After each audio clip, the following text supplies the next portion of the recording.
Bilang team leader nila, masakit para sa akin. Kasi unang-una, since nung lumabas kami, talagang napag-usapan namin ma'am na kahit anong mangyari, walang kakalas. Kasi lahat ng mga binitawan namin o lahat ng mga pinahayag namin ay totoo lamang. Itong inilabas namin, laban ito para sa bayan. Naaawa ako sa kanila kasi unang-una, although na nabigyan sila ng promesa na tatanggalin yung kaso, pero hindi nila inisip yung ginawa naming affidavit na voluntary kami nagbigay ng affidavit sa ombudsman, ng individual affidavit, na pumirma kami mismo sa harapan ng mga 8 abogado doon.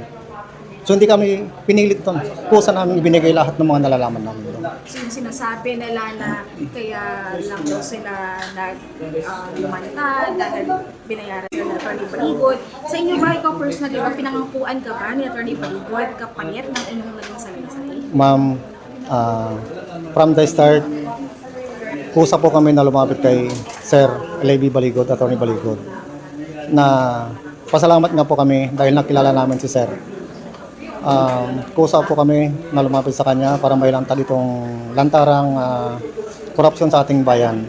At yung sinasabi nila na pinangakuhan kami ng pera, wala po yun. Napakasinungaling po nilang apat. Kaya mahiya naman sana sila ma'am sa ganyan na paninira nila.